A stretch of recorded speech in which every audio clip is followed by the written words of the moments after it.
So, good evening, everybody, and welcome to this SCRIBO webinar. My name is Barbara Montecchi, and I'm a team member of the Inscribe ERC project. Today, I'm taking over the pleasant duty of introducing this webinar and our guest speaker for Silvia Ferrara, who is very sorry to not be able to be here, but she has got a lot on the go, and so she couldn't do that. We are honored to have Jörg Weilhartner as our guest speaker today. I think we first met in Cambridge, Jörg, if I'm not wrong, and then we met at least twice in Vienna on the occasion of two conferences organized by you and your colleagues in Vienna, at least the Tradition and Innovation Conference and the Metaphysics Conference. And Jörg, as many of you already know, is a senior researcher at the University of Salzburg. He also worked for a long period at the Austrian Academy of Sciences in Vienna. And he has been contributing to the understanding of linear B text and in general, more in general, of the Mycenaean culture for many years. He published on top journals, or top scientific journals. I can mention the American Journal of Archaeology because I enjoyed a lot that article on their linear B records of offerings, of religious offerings. It was really instructive for me. And I'd also like to mention the first monograph on the same topic that was Mechanische Opfergaben nach Aussage der Linearbildtexte. But today he will share with us his thoughts on linear B logograms. So he will talk of another topic of his research interest. And so welcome, Jörg. Thank you so much for being here, and over to you. Okay, thank you very much for this nice introduction. So I now share this one. So I will talk about linear B logograms, about the creation, continuation, and variation of these signs. There is much discussion on the circumstances of the origin and creation of the Mycenaean linear B script. Views differ greatly as to when and where the script was invented. The proposals on the date of the origin of linear B range chronologically from the middle of the 18th century BC to the end of the 15th century BC. Similar uncertainty prevails about the region where the script was created. Both Crete and the Argolid have been proposed by leading scholars on that issue, and other regions have been suggested as well.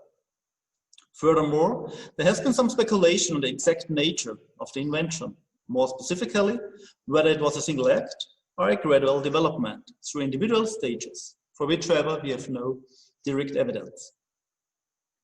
In spite of this considerable discrepancy on the origin of linear B, there is some acceptance that Mycenaean linear B is a transformation of an earlier script, most likely of Minoan linear A. The main reason for that view is a certain common element among the phonetic as well as the logographic characters of both scripts. In what follows, I will deal with the logographic characters of the script only. A considerable number of linear B logograms are clearly descendants of corresponding linear A signs. Among the best examples of this paleographic tradition are the logograms for figs, olives,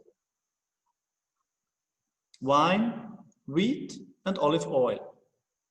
In addition, all of these logograms appear in the repertory of the Cretan hieroglyphic script as well, although some of them in an altered form. These signs, all of which represent basic agricultural commodities and products, are counted among the most frequently attested ones in linear A and Cretan hieroglyphic.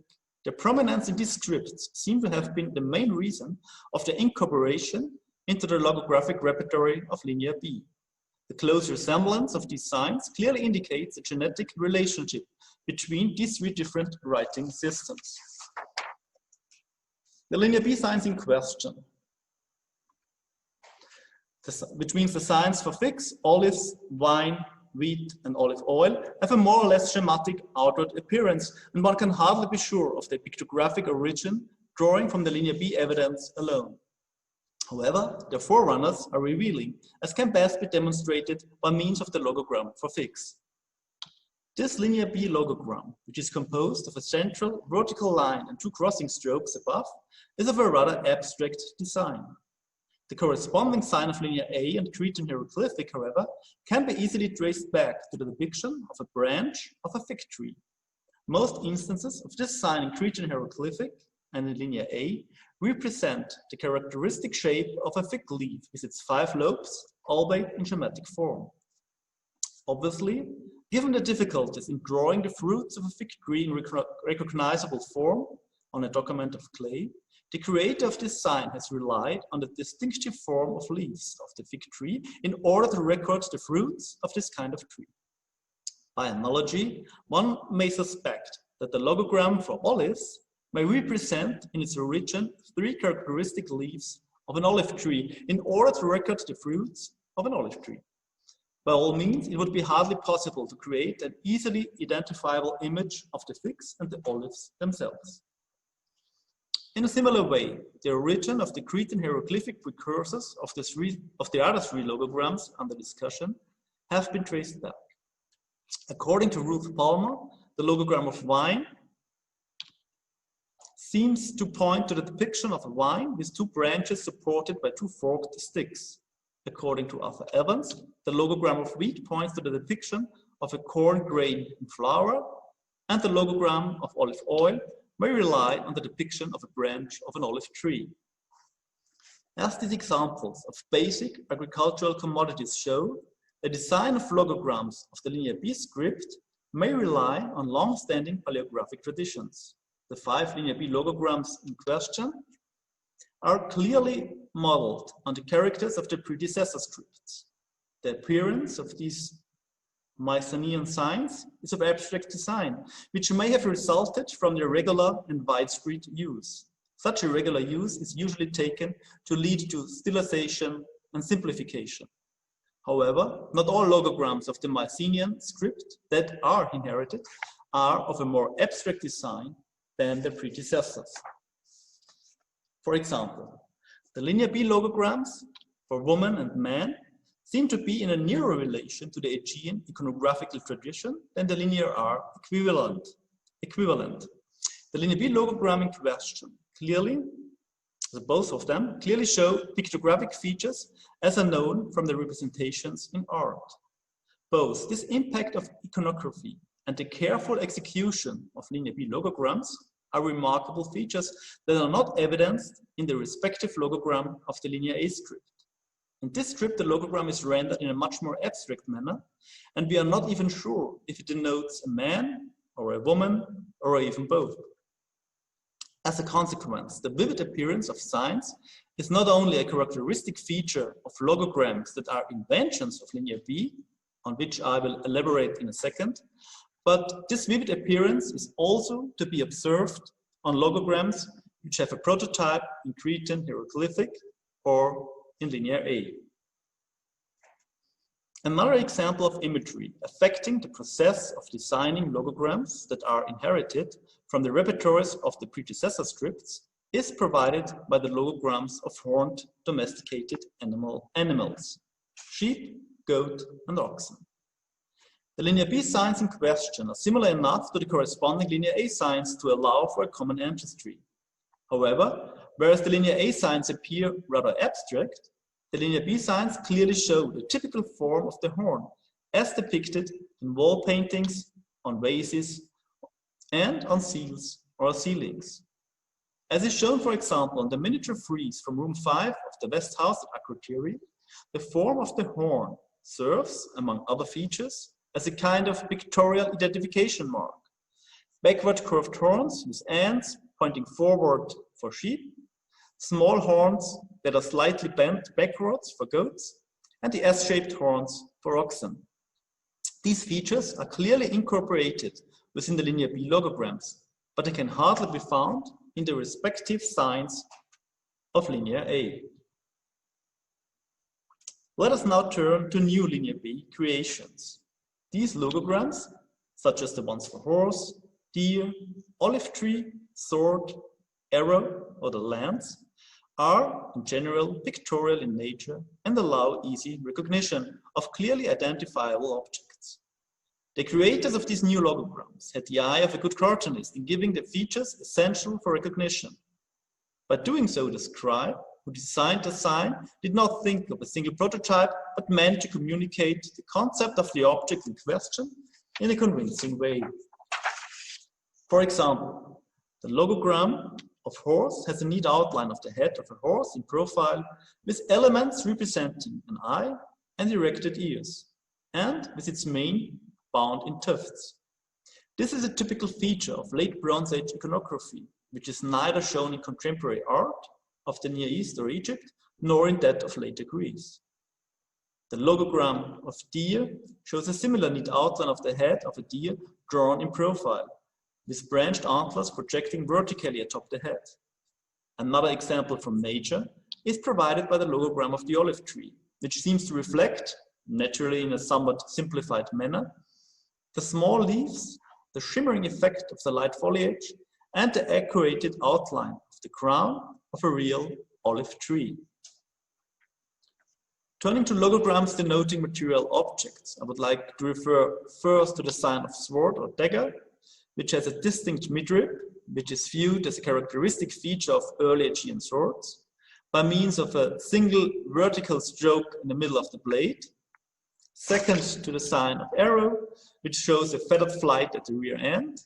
And third, to the sign for the lance, which was a weapon for close combat, evidently being used for thrusting and not for throwing. It consists of a long wooden shaft and a large leaf-shaped mid-ribbed bronze spearhead. As regards the process of designing these new signs, one may ask if the scribes drew directly on the natural world, an object of the material culture, or if they were inspired by Aegean iconography. As I will argue in a moment, the latter seems to me much more likely. In any event, the scribes were all aware of the imagery of the wall paintings of the palaces and of the seals and ceilings they used in the course of the daily administrative tasks. Therefore, these pictorial logograms may be taken as abbreviated versions of more elaborated depictions in Aegean art. The best case that proves the point that imagery is a reliable source of visual inspiration for the scribe who created a sign is provided by the logogram for the two-wheeled, horse-drawn Aegean chariot with spoked wheels. This kind of chariot is commonly called dual chariot. This designation goes back all the way to Arthur Evans and allows for the combination of the rectangular framework of the chariot box and the boat appendage behind. It was designed to carry a crew of 2 or even more persons in a standing position. In the Linear B records from Knossos, this kind of chariot is generally denoted as equia. This word represents an adjective of feminine gender, derived from the word equo, horse, qualifying a corresponding noun. Since the word voca that appears within the tablets from Pylos has also been interpreted as term for the chariot, there are good reasons to believe that equia voca was the original word for this horse-drawn vehicle. By all means, this suggestion, which has been put forward by Cornelius Reuch and Oswald Panagel, allows for the adjectival form of equia. The three-dimensional model of this kind of chariot, whose specific role in Mycenaean warfare is a matter of discussion, suggests that it would be a rather difficult task to create the logogram stantapede on the basis of a real-world referent, due to the complex structure of the real object. However, scenes of chariots in action were illustrated in Aegean art a long time before its first appearance as a logogram. The earliest representations of chariots appear no later than the very beginning of the late Bronze Age. The comparison of the logogram and representations in art clearly speak in favor of my assumption that the person who designed the sign drew upon images. Typically enough, both the iconographic evidence and the detailed drawing of the logogram show those features which have been recognized as local developments of the Near Eastern prototype called box chariot in order to suit the rough terrain in the Greek world. The first feature is some kind of curved annex, regularly called wings, at the rear end, projecting backwards from each side and being entirely behind the floor of the box, possibly serving as mudguards to keep off dust and gravel raised by the wheels and maybe providing some extra lateral defense. The second feature is the Aegean triangular traction system, which helped to lighten the pressure on the pole, to reinforce the front of the box, to increase stability, and to extend the durability of the choke. This peculiar system, stronger and more complex than that of contemporary chariots in Egypt or the Near East, consisted of a draft pole, rigidly fixed under the bottom of the floor and running forward to the choke at a more or less gradual incline, then of a pole brace rising vertically in front of the box and below its top, at which point it turns and runs out horizontally forward from the middle of the rail to the junction of the pole and choke. And it is also supplemented at intervals by vertical elements that produced kind of arcaded effect whose nature is not altogether clear, and a thin wooden rod called the pole stay, resting directly on top of the horizontal part of the brace. And the third and final typical feature of the Aegean chariot is a small detail termed spur by Arthur Evans. It appears, again, both on logograms and on depictions of chariots on Mycenaean wall paintings and vases. It is of triangular outline and is added at or below the rear end of the floor. The representation of this detail resembles each other in a remarkable way. Various interpretations have been proposed, none of which seems entirely convincing. Suffice it to say that an interpretation as a step to make the chariot easier to mount seems not to be a likely scenario for a Mycenaean warrior.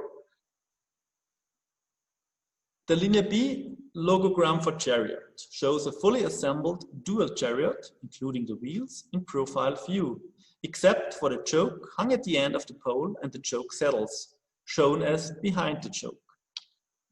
For the sake of clarification, this part of the chariot is drawn as seen from another perspective. The peculiar shape of the choke saddles, which are a means of adjusting the choke, originally conceived for bovids, to the anatomy of horses, presents the legs curving sharply upwards at their ends. This is another feature of local Aegean origin. Modified versions of this logogram show a dual chariot complete in all details, but without wheels, and the basic framework of the rectangular chariot box plus the draft pole. As these logograms are part of daily administrative documentation, a focus has been laid on the essential features. Nevertheless, these logograms clearly include components known from Aegean artwork, albeit in a simplified manner. The four-spoked wheels may either be part of the logogram for chariot or recorded separately by another logogram. Interestingly, this sign reflects another actual Aegean feature as shown in representations of the chariot in Minoan and Mycenaean art, and which stands in sharp contrast to the prominence of the six-spoked wheel in the Near East and Egypt from the later 15th century onwards. At times, this logogram appears together with its full phonetic spelling, amota or amote, plural and dual. Whereas the Mycenaean word designates the four-spoked wheel, the corresponding arma in classical Greek is used to describe the whole chariot. Referring to the variations of these logograms, I would like to turn to an observation by Horst Kraull, which has caused much discussion among Mycenologists. According to him, the variations in the design of the logogram for wheels may reflect two different ways of fabrication in regard to how the spokes were attached to the felloe. A standard construction, in which the spoke ends are inserted into the felloe, represented by plain spoke ends, and the construction where the method of joining the spokes to the felloe is aided by the attachment of separate triangular wedges fixed on each side of the spokes at their junction with the felloe, in order to distribute the pressure at the vulnerable part of the wheel, and represented by forked spokes that are regularly supplemented by a central prong. Subsequently, these two different ways of construction have been linked by Cornelius Roig to two terms, Ordertwetter and variant spellings, and Temitwetter and variant spellings. Both terms appear frequently in tablets recording wheels and are mutually exclusive. Obviously, they refer to two modes of fabrication reflecting some kind of contrast. Also, it is widely agreed from the linguistic point of view that Ordertwetter literally means provided with teeth, which means some kind of interlocking, and Temitwetter provided with termides, which means some kind of support. The precise interpretations of these terms are under discussion. Irrespective of their specific meanings, these terms and the variant forms of the logograms do not match each other.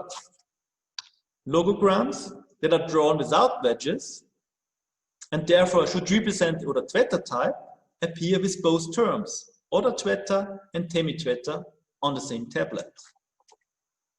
In turn, logograms that may conceivably show wedges and therefore should represent, according to Roig, the Temitwetter type, are equally associated with both words, Ordertwetter and Temitwetter, again on the same document. Conversely, the ligature rota plus te, which includes most likely the initial syllable of the term Temitwetter, is drawn on tablets from Pylos without wedges as well as with them. Interestingly, all examples of this logogram are written by the same scribe.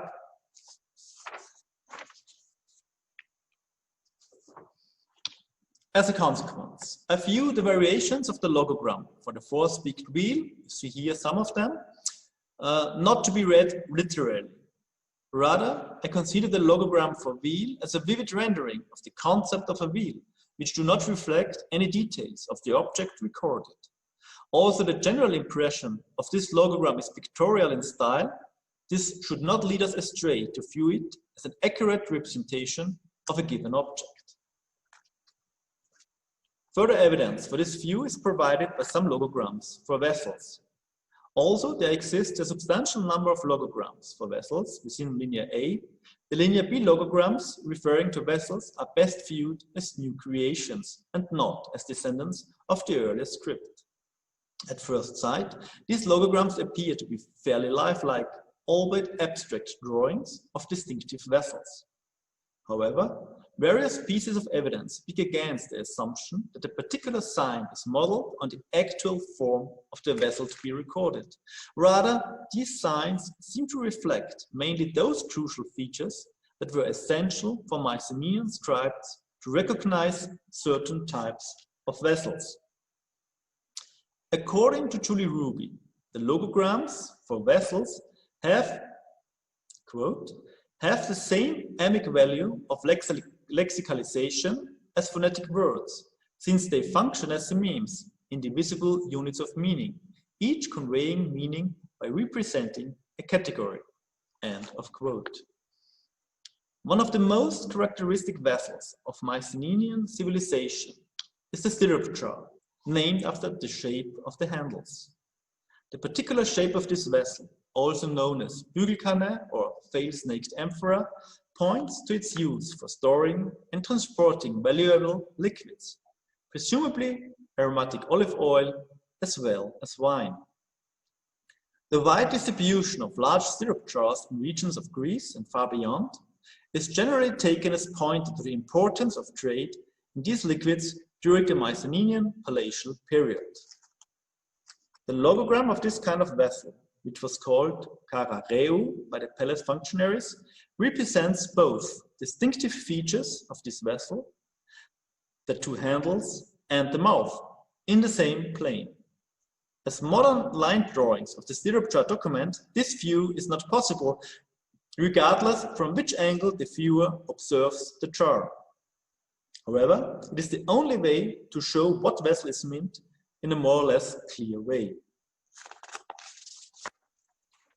The size of the characteristic features of the stirrup jar, the mouth and the handles, is exaggerated, and the neck is lengthened in order to provide the space required for them. As it seems, recognizability is more important than rendering realistic proportions and incorrect perspective. By all means, logograms are no artistic drawings. Another well-known shape represented by means of a logogram is the emperor. According to its name, apiporeu, which means carried on both sides and refers to its pair of handles, the distinctive characteristic of this sign is the graphic representation of two handles from rim to shoulder. Like the diagnostic features of the logogram of the stirrup jar, the size of the handles is at times exaggerated. Furthermore, the pointed base of some versions of this logogram has no actual correspondent in the contemporary archaeological record of Crete or the Greek mainland.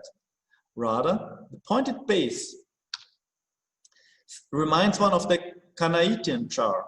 However, this logogram does certainly not refer to this kind of transport clay vessel, which was manufactured in the Syro-Palestinian area and rarely in Egypt. To me, this feature reflects a scribal idiosyncrasy caused by cursory way of writing. On the whole, these logograms seem to refer to certain ceramic categories that had a particular meaning to those who made and used the vessels in question. Consequently, these signs represent the concept of a certain type of vessel. However, they do not represent a realistic reproduction of them. Further support for that view is added by means of the TA series from Pylos, which is best understood to be an inventory of vessels, pieces of elaborate furniture, fire implements, and sacrificial paraphernalia related to ceremonial feasting. This series is introduced by the term "o vide." This is what he saw on TA 711, indicating visual inspection by the official in question. Nevertheless, the logogram of a tripod on TA 641, which is recorded by its designation tiripod, tripus, does not reflect the actual condition of the tripod. It is described as emepode with one foot and ovove with one handle. However, the sign shows 3 feet and 2 handles. Also, the official obviously had seen Ovide, the vessel. He did not give a lifelike picture of it when drawing the logogram. Thus, the intrinsic quality of the glass tripod, whose designation refers to its 3 feet, superimposes the actual condition of the vessel, which is not reflected in the sign. In other words, the scribe used the common logogram for tripod without rendering individual variation. As in other cases, information on the exact nature and condition of objects is given by textual descriptions. These details allow for visual identification. The outline of the logogram, however, does not. The divergence between textual information and drawing clearly documents that there was no immediate link between a logogram and the actual condition of the object recorded. To summarize this section, there is a clear evidence for the assumption that iconography is a reliable source of visual inspiration for a scribe when creating new logograms. However, comparable with depictions in Minoan and Mycenaean art, there seems to be no question of accurate copying from nature.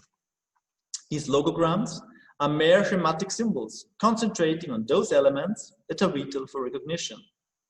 In fulfilling their administrative tasks, the scribes made use of the logograms without allowing for a detailed rendering of the object to be recorded. In general, the difference is to be observed. You see here a sample of variant forms of the logograms for horse are caused by the scribe's diverging graphic skills or by different degrees of care taken in given circumstances, or by playing varying emphasis on the features essential for identifying the sign. And this is true for pictographic logograms as it is for logograms that are of a more abstract design. To make clear what I mean, I want to point to an observation made by Marie-Louise Noche, as she has made clear that Linear B records document a remarkable diversity of the shapes of the logogram for wool, lana, as drawn by different scribes or even by the same scribe. The various parts of the logogram display significant differences in shape, size, and internal relation of proportions. Some parts have even been omitted. Evidently, the diversity of design does not imply any difference in meaning. And this statement holds true for abstract logograms in general. There is some consensus that the morphological diversity of abstract logograms does not imply any difference in meaning. This may be demonstrated by the sign of olive oil, which shows a comparable diversity, as just shown with the lana logogram. Especially revealing is the range of variability of the logogram of olive oil within tablet FP1, which demonstrates that various forms written by one and the same scribe on the same tablet are graphic variants and do not reflect difference in meaning. This phenomenon can also be observed along more pictographic logograms. For example, a tablet from Knossos shows two logograms for women, the first with dots indicating breasts, the second without dots, which is the more usual way how scribes drew the sign. As has been made clear by John Chadwick a long time ago, there is no valid basis to postulate any difference in meaning of the two signs in question. To conclude, all these variations of the various logograms reflect scribal idiosyncrasies and are to be considered insignificant in terms of meaning. If these observations are not misleading, they may provide some help in the question of how to treat the various forms of logogram 141. This logogram was identified until recently without doubt as gold and was transcribed with auro for auro. However, in a study from 2009, Godard argues that the variant forms of this sign represent in fact two different metals, gold and silver respectively. How persuasive is this case? The sign or the signs in question show some variation at the top. The sign viewed by Godard as silver has no short horizontal stroke at the top of the sign, whereas the sign viewed as gold has the stroke. In addition, at times two small vertical strokes are added within the triangle. That this kind of minor variation should result in two different meanings has no parallels within the Linear B corpus. On the contrary, as we have seen, there are some clear examples of various forms of logograms written by the same scribe on the same tablet without any difference in meaning. During the process of repeating logograms on the same tablet, some scribes failed to produce exact images, either through carelessness or to save time. The scribes were not bound to strictly standardized sign forms as long as the text was comprehensible to those few persons that were involved in the transactions recorded. Therefore, for the time being, I would suggest to maintain the traditional interpretation of all forms of this sign as gold. A point in favor of this suggestion may be seen in the fact that a similar minor variation is also to be recorded among the logograms for bronze, again on the same tablet written by the same scribe. Thank you. Thank you, Jörg, for this wonderful and very instructive talk. Thank you so much. It was wonderful for me. It was full of food for thought. I have many questions because you touched several different issues during your your talk. So each of them raises questions, but I will limit myself to a couple. Yes, the first question I would like to ask you is about the first part, when you showed the fact that a part of linear B logograms for sure derived from linear A, and some of them in turn from Cretan hieroglyphic. And another group of linear B logograms appear to be newly created by Mycenaean scribes. What seems to me is that the linear B logograms derived from the linear A counterparts are much more schematic than the newly created logograms. What I would like to ask you is that an impression, because I didn't carry out the work you did by systematically comparing linear A and linear B logograms, is that just an impression, or is relays on the evidence? So it's what it seems, that the newly created are much more detailed and more, let's say, iconic, more pictorial in aspect. Well, I think that it depends. So we have these signs for the agricultural commodities, which are very abstract in linear B, and this obviously have been taken over from the predecessor scripts. But we also have, as I tried to show, with this kind, or with the man and woman sign, so they rely to a certain extent to signs from linear A or Cretan hieroglyphic, but they seem to be in linear B more pictographic than the forerunners. Maybe because what the creators of the new signs did to make the sign very pictorial maybe had an impact on these signs which have been taken over. So maybe that's the reason why they put in some pictorial things into these traditional signs. Mm-hmm. Yes, and this would be also in line with the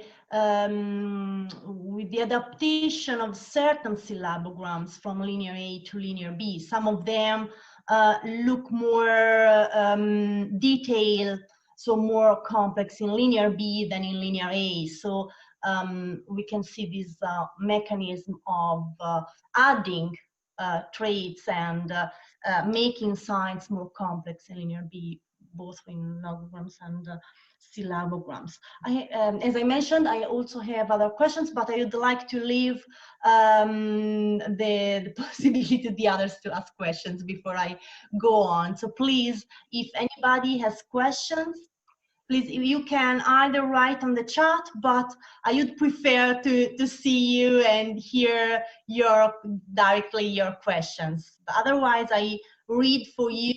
I will read the question in the chat. I see that there are two comments. Okay, Albert Daveshin, it is a wonderful talk, very instructive for all who do pictorial scripts. Thank you so much, Jörg. Yes, this is true. Thank you. So, any more questions? I actually have it's Albert Davlechin speaking. I actually would like to make a comment. It is a wonderful talk. Once again, I enjoy it so much. I do mostly Mesoamerican script and the Easter Island script. And what I want to add that, according to my experience with other pictorial script, I see the same patterns. Yeah, so for example, recognizability is more important than actual the trustworthy depiction. Yeah, so we sometimes signs are depicted in an impossible way, but this way is significant. Like for example, in my script for amber, you put a kind of precious stone and you mark its brilliance, and you also mark its watery essence, like because it's like in liquid. Yeah, it's a liquid stone. And I also like very much the idea that they're really abstract. They're generic terms, this logographical science, right? So, and in other example, it's like, for example, in Easter Island script, when we have a sign depicting a bird, sometimes it's depicted kind of frigate bird, which is kind of prototypical because it's very important on Easter Island. But sometimes it is visually chicken, yeah, which is another important bird on the island. So it's like you are going to choose prototypically images or notions, and you put them, but it's then if we talk about bird, it's not that important which kind of bird it is, but it should be really recognizable as a bird, right? I don't know if I could make myself clear, but I do see a lot in common with Mesoamerican script like Maya and Nahuatl and Easter Island and in what you presented here. Okay. So thank you. I have no idea of this script, so it's difficult to reply, but I think I did understand what you said. Yes, and these comparative works are really interesting. They can comparing Aegean scripts with the other early writing systems is very fruitful in order to go on with our results. So yes, thank you, Albert. I guess it has a lot to do with cognition, how we conceived and how we think things, right? Mm-hmm. Yeah. It's not just a coincidence that we have it done this way in linear B and linear A. Any further question? If possible, I have a couple of small questions. So, first of all, thank you very much for this very instructive talk about linear B logograms. So my first question is, consider the fact that for some logograms, it's recognized that they have a syllabographic counterpart. For example, for the logogram for the gold, there is maybe the still undeciphered AB47, and for the logogram for the wool, there is AB80 map. So if you consider this true, what is in your opinion the interaction of paleographic features between the syllabographic counterpart and the logographic one? Clearest case, I think, is with the sign. Okay, so I think the clearest case for that question is the sign for fix. It's also a syllabogram, meaning ni. It has the value ni, and we have a later Greek source which tells us that the Cretan calls a fix as nikulion. And so it's supposed that this word nikulion is the word for fig, and so they took the first syllable to use this sign. And the same could also be true for the sign of wool, which we have. It's actually not only ma; it's a kind of combination of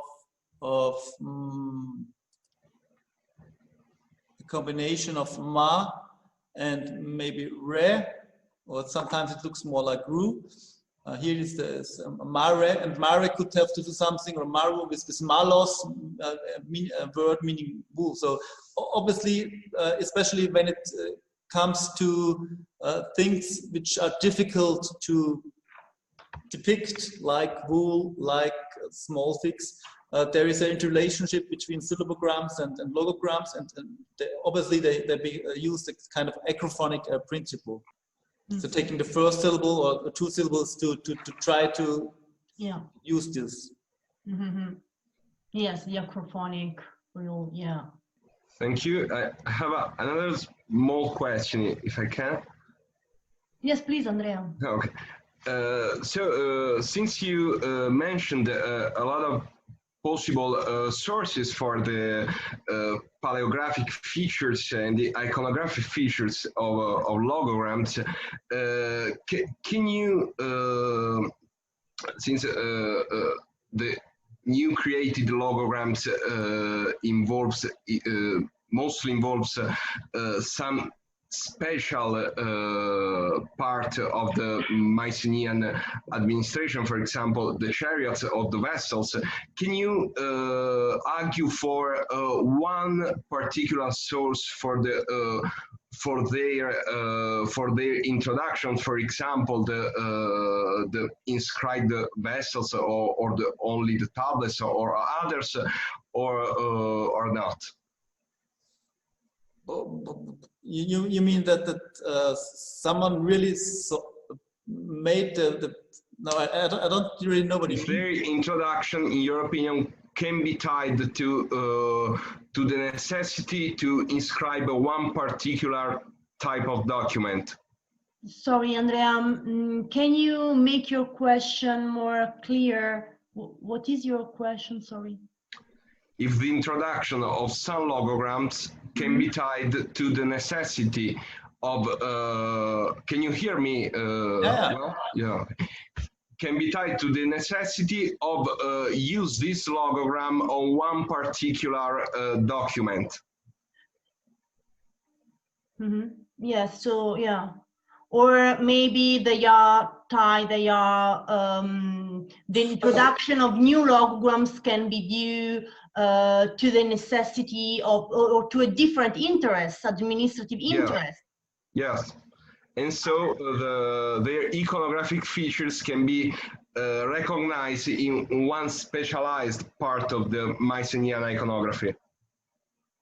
Yeah. I think I understand now what you mean, but I don't know how to answer. I'm not sure.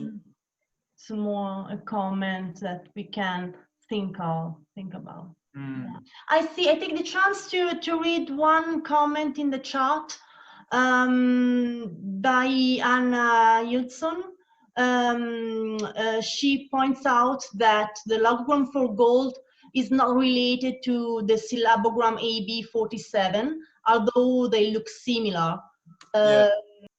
Yes, I think we can agree with her completely. Thank you, Anna. And I would like to take the chance, since Anna introduced this other topic related to the logogram for gold, for playing the devil's advocate role. So now, in general, on the whole, I completely agree with you, Jörg, that the variation in the design of logograms should depend on scribal idiosyncrasies much more than differences in the meaning of the logogram. So I agree in this general conclusion that the same logogram, although appearing with the different traits and different features, means the same in all its variants, under all its variants. But in this particular instance, in this particular tablet, in this record of offerings of gold and humans to sanctuaries and gods and goddesses, I wonder whether this lack of the top horizontal stroke may play a significant difference, since it is repeated. It's not just once, just one occasional occurrence of a slightly different sign, with or without the horizontal stroke, but it is repeated. The same logogram is repeated on the same tablet with the horizontal stroke and without. So this repetition of the two variants on the same tablet might mean something. Yeah, so that's a different case. You mean here, there are several cases of this sign, and it's just one case leaving out the middle stroke. Yeah, that's true. But I mean, we have other cases of there's a whole tablets of this short version of the bronze logogram, but it's a different scribe, so that's something different. So yeah, the repetition is a good point. I'm sure it's important. But the thing is, we don't have any, I know of no clear example leaving out just one stroke and meaning something different. So I think if this really would, I would not think it's not to be excluded, but I think we would need another example of just a very small variation and meaning something different. And if this is true, then actually, as Vasilis Petrakis made clear at the methodological conference in Copenhagen, actually we would have three different forms. So we have one sign without vertical, with horizontal stroke, then this with stroke, and then with stroke and these two small additions. So maybe we have even three different signs. But because if there's a differentiation between gold and silver, we also have to differentiate between the two ones here above the gold. So yes, that's true. Yeah. I'm not sure if this actually, to me, it looks like variant forms we have in so many other cases. But you are right in staying in making the statement that we have here repetition, so that maybe it's something different. Yeah. Okay, thank you so much. Let me check the chat again. Lorenzo Calvelli, thank you so much for such a great presentation. I have to join another meeting. Okay, he is thanking you. Any other question? Yeah, I have a question. Please. Hey, thanks for a really interesting talk. I had a question about the vase ideograms, which were surcharged with the first syllabogram of their name. So the stirrup jar with the ka and the amphora with the ah. I'm just wondering about the distribution of those, like why they were sometimes surcharging it with the syllabogram, and if there's anything you can say about why they were sometimes surcharging it with the syllabogram and sometimes not, or unless they were always doing it. It seems to be a behavior. Well, usually we have scribes who use for example, we have also this Chariot without the syllable inside. So we have it without, this is the sign for ka, making the initial syllable for the word. And we have a scribe who don't use this. And the same is with the amphora. So there seems to be a certain tendency that some scribes uses this initial syllable and others do not. It's not one-to-one, but it's a kind of tendency. So maybe these scribes wanted to give some even more certainty, or to make it even more clear what kind of vessel is meant. Any more question? Do you longer raise the hand? Yeah, Yeah.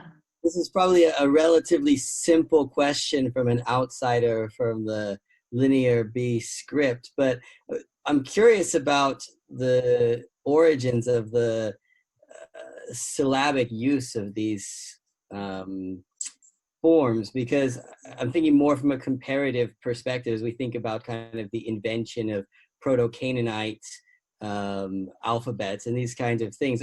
What kind of time period do you think we're talking about with the use where you first start to see these syllabic usages based on the meaning or the pronunciation of that word? You mean when it happened, or? Yeah, when do you think it happened? Are we talking about, I mean, so since we don't even, since there's no agreement about the date of creation, it's very difficult to answer, I think. Is it pretty much right from the beginning of Linear B, or? Oh, that's well. It happens in the. It appears in the Knossos tablets, and depending on the dating of these tablets. But I think that we cannot observe any difference between, in this regard, between the corpus from Knossos, which usually is viewed as 200 years older than the corpus of Pylos. So it seems to begin at the start, but we don't know really when it. So the date of the creation is not clear. So yeah, but on the evidence we have, it seems to be from the start. Whenever this start is, so we don't know when it starts. The earliest examples are from about beginning of 15th century, end of 15th century, but we don't know when it really began. And presumably we don't know anything enough about linear A to really suggest if they had a similar usage. Yeah. Thank you. Okay, I'll go on reading questions from the chat. We have Jörg Nightingale. Hello, Jörg. I was not able to follow the beginning of the talk. Maybe you spoke about what I want to ask. Are there indications for a creative center for creating logograms, Knossos? So the question is where new invented logograms were created. Maybe Knossos? Well, yeah, we don't know. I mean, we have the most evidence from Knossos, but it depends. But there are the most of the we also have a lot of examples from Pylos, so I wouldn't dare to answer this. Yeah. Yeah, of course. I mean, if we had more evidence from evidence we have. If we had evidence from Mycenae, this would be a good place to. So, evidence from Mycenae and Tyrians would make probably all different. So. Difficult question.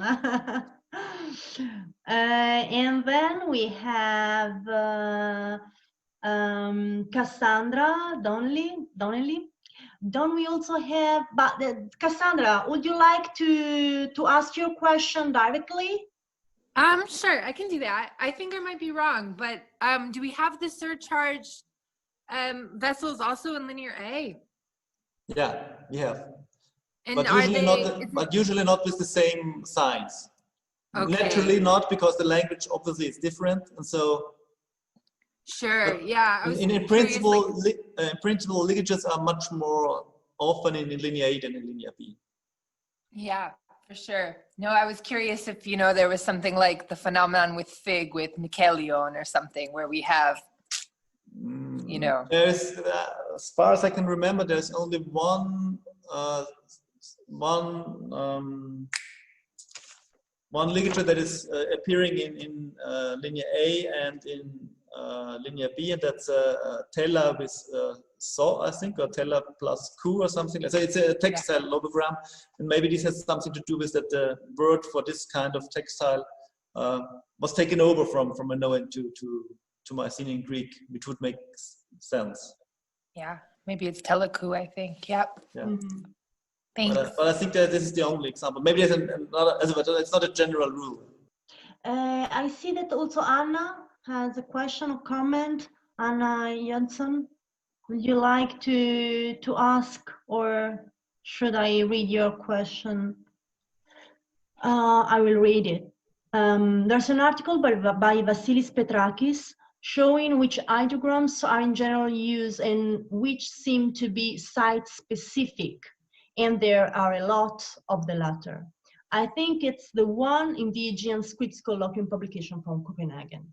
So this is a comment, yes, about the different distributions. Yes, exactly. Yeah, about the geographical distributions of logograms and the question, the $1,000 question, where linear B was created, because in the end, this is the question on Crete or on the mainland. Any other question? There is any other? I'd like to take the chance to ask a very small question specific about the olive logogram. Yep. Because as you mentioned, the physical reference, so we know that that logogram, yes, exactly, olives, the logogram for olives represented olives. But if we imagine that at the base of the creation of this logogram stands a branch of olive tree, we should put the same physical reference for both olives and olive oil.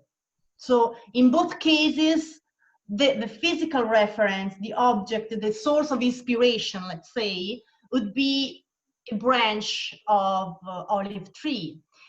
This sounds a bit peculiar to me, and therefore, as a consequence, I'm wondering whether it is possible that the logogram, so the physical reference for the logogram for olives, was the flower instead, the flower of the olive oil, which is also this has also been where the suggested olives, the fruit, grows. Yeah, I think Jose Milena has suggested this. But I'm not sure is that the flower would be very small, the flowering part of the olive. Yeah. So that's what makes me wondering, is it such a miniature thing? But well, it would make sense. Yeah, you're right. And it's not as it's by far not as persuasive as is the fig. So the olive is a little bit much more difficult to explain, I think. Yeah, the flowering of the olives would be a point. I think I'm sure it's not olives by themselves. So yes, you can be sure of that. It is definitely And yeah, I think it could be, but maybe that's too small thing to be depicted. Yeah, maybe, or maybe it could be worthwhile to explore in more detail the Cretan hieroglyphic variants. Maybe we could find more iconic, more pictorial variants that can point us to the right direction. Actually, I see. Yeah, sorry. The Cretan hieroglyphic sign is actually very similar to the crocus and olive, so that you can hardly differentiate between linear A and Cretan hieroglyphic. It's linear B where they make the crocus sign with these long lines make more recognizable. So I think this is also typical for the linear B scripts and how they deal with these signs to make it more clear to put in details from pictographic or from iconography, from imagery, to put in these long lines to make it clear this is crocus and it is different from the sign of olives. And yes, on the other hand, the fact that in Cretan hieroglyphic might be similar, it might look like the crocus flower can be taken as evidence for can be interpreted as supporting the idea of a flower for the olive oil logogram as well. So they would be similar because they both represented flowers, small flowers. So, but yes, this is just food for thought. Just a doubt that fell in my mind because it sounded a bit strange to have two branches of oil tree for representing two different. Yeah, I see. This was yeah. However, okay. I agree with you. I don't want to keep too much space here. I go back to the chat. Judith Weingarten, since we just finished the olive harvest here in Tuscany, I wonder if the olive oil sign is not a kind of fail or rattle for beating the fruit down. Just a thought. Judith, would you like to join us in this discussion lively? We can hear you if you want. No, can you hear me? Yes, we can. Hi, Judith. when you look at the sign, as it is certainly in Linear A and Cretan hieroglyphics, it looks almost like a kind of scraper, the sort of thing that is a very simple instrument that is used so widely to remove the fruit when instead of all picking one by one by one. And that might be a very simple primitive instrument, and that would then explain why this is for oil and not for the that you would have this distinction. Hang on, that here the olives themselves, and here is what you need to do before you make the oil. As I say, I've just seen. So in what you are suggesting is that the logogram for olive oil would represent a scraper. Yeah, a kind of, or a beater of some sort, but probably with fingers, because that's what you need to get the olive off the tree. I have no. That's an idea. Yeah. And that would explain the difference that you were bringing up, Barbara. Why do you have two such signs? Yeah. Jörg, you don't like that. No, I was just thinking about it. For me, completely new. So it looks actually even the design like in Linear B looks like to be kind of an instrument or kind of something to work with. So yes, it could be and slightly simplified, which would not be unexpected. But thank you, Judith. Thank you. Yeah, thank you. I'm looking for imagery I look for some person who has this instrument in hand and tries to get the olives down from the tree. That would be perfect. Yeah. Maybe the harvest vase. Interesting idea. Any more question? No more question. I would say that if nobody else have questions, we can thank you again, Jörg, for this amazing talk. Thank you. It was wonderful. Thank you so much. And I hope we can meet in person next time. Me too. Hopefully. Yes, thank you to everybody for being here, and see you in 2 weeks.